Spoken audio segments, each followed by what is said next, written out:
My channel.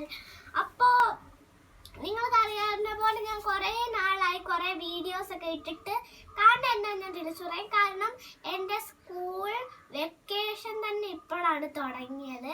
അപ്പം എനിക്ക് ആ ഒരു ഇത്രയും സമയത്ത് എനിക്ക് പരീക്ഷ ഉണ്ടായിരുന്നു. അതുകൊണ്ട് എനിക്ക് വീഡിയോസ് ഒന്നും ചെയ്യാൻ പറ്റിയില്ല.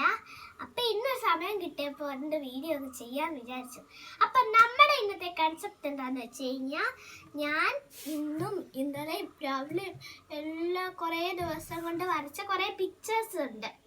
അപ്പോൾ ആ പിക്ചേഴ്സ് എല്ലാം ഞാൻ കാണിക്കാൻ പോവാണ്. ഡ്രോയിങ് ക്ലാസ്, ഞാനിപ്പോൾ ഒരു ഡ്രോയിങ് ക്ലാസ് അറ്റൻഡ് ചെയ്യുന്നുണ്ട്. ആ ഡ്രോയിങ് ക്ലാസ്സിന് മുമ്പാണ് ഡ്രോയിങ്സാണിത്. പാർട്ട് 2 ഞാൻ അടുത്ത വീഡിയോയിൽ കാണിക്കുന്നുണ്ട്. അപ്പോൾ ഇതാണ് പാർട്ട് 1. ഓക്കെ, എങ്കിൽ ശരി, നമുക്ക് നമ്മുടെ പിക്ചേഴ്സ് എല്ലാം ഒന്ന് നോക്കാം. എൻ്റെ ഈ ഒരു ഡ്രോയിങ് ബുക്ക് കഴിഞ്ഞതാണ് കേട്ടോ. ആദ്യം തന്നെ നമ്മുടെ ക്യാമലിൻ്റെ ഒരു പുറം വശത്ത് അവർ എഴുതിയിട്ടില്ലേ, this product is made of their own. പക്ഷെ എനിക്ക് അവരുടെ ആ പ്രൊഡക്റ്റ് കൊണ്ട് വരയ്ക്കാൻ പറ്റാത്തത് കൊണ്ട് ഞാൻ വാട്ടർ കളർ ഉപയോഗിച്ചുള്ള ഒരു ക്യാൻഡി വേൾഡിൻ്റെ പെയിൻറ്റിങ് ആണ് ചെയ്തിട്ടുള്ളത്. പക്ഷേ ഇത് നമ്മുടെ ക്യാമലിൻ്റെ ഫ്രണ്ട് കവറാണ്. അടുത്തത് യുറീക്ക വായിക്കുന്നവർക്കെല്ലാം മിക്കവാറും ഇതെന്തോന്ന് മനസ്സിലായി കാണും.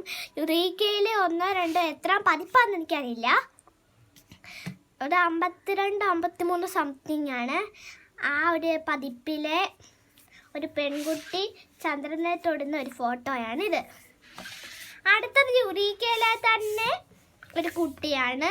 ഇത് 52 ഏതാണ്ടാണ് സംതിങ്ങാണ്. അത് കഴിഞ്ഞിട്ട് ഇത് സ്പേസ് ഡ്യൂഡിൽസ് ആണ് കേട്ടോ. ഇത്രയും സ്പേസ് ഡ്യൂഡിൽസ് ആണ്. അപ്പോൾ ഇതെല്ലാം കുറേ സമയം എടുത്താണ് വരച്ചിരിക്കുന്നത്. അടുത്തത് ഒരു പെൻസിൽ ഡ്രോയിങ് ആണ്. ഇവിടെ നല്ല ഷെയ്ഡിങ്ങും മലകളും ഇതെല്ലാം ഞാൻ നോക്കി വരച്ചതാണ്. നിങ്ങൾക്ക് ഇഷ്ടപ്പെട്ടു എന്ന് വിചാരിക്കുന്നു.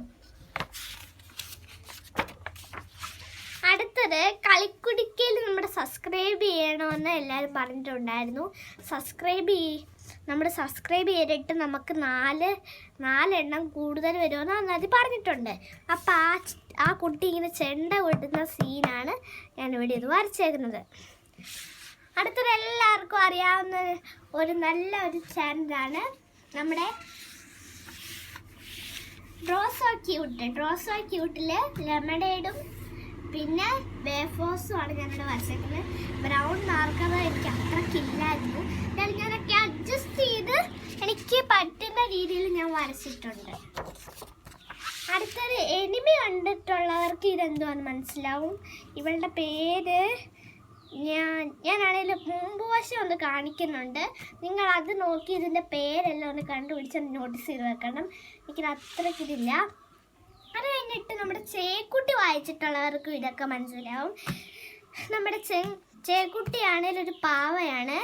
ആ ബുക്ക് നിങ്ങളെല്ലാവരും മേടിക്കണമെന്ന് ഞാൻ പറയുന്നു. നല്ലൊരു ബുക്കാണ്.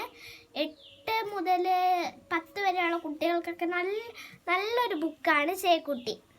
അപ്പം ചേക്കുട്ടിയുടെ ഒരു പേജിലെ ഇതാണ് ഞാൻ വരച്ചേക്കുന്നത്.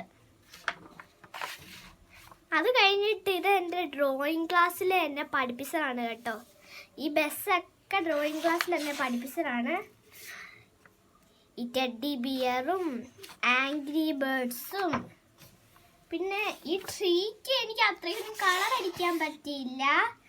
നിങ്ങൾക്ക് വേണേൽ ഇതിനൊക്കെ പേര് കൊടുത്ത് ഞാൻ പതുക്കെ ഇനി തൊട്ട് കാണിക്കാം. നിങ്ങൾക്ക് വേണേൽ ഇതൊക്കെ നോക്കി വരച്ച് എനിക്കൊന്ന് സെൻഡ് ചെയ്ത് തരണം കേട്ടോ. അപ്പം ഇതൊക്കെയാണ് എന്നെ പഠിപ്പിച്ചത്. അടുത്ത പ്രാവശ്യം വരുമ്പോൾ ഇതൊന്ന് കളറും കൂടി ചേർത്ത് ഞാൻ കാണിക്കാം. അപ്പം ഇത്രയാണ് ഞാൻ ഇന്ന് കാണിക്കാൻ വന്നത്. അപ്പം പാർട്ട് 2 ഞാൻ വൈകാതെ തന്നെ ഇടും. എല്ലാവരും അതും കൂടി ഒന്ന് കാണണേ. Bye bye.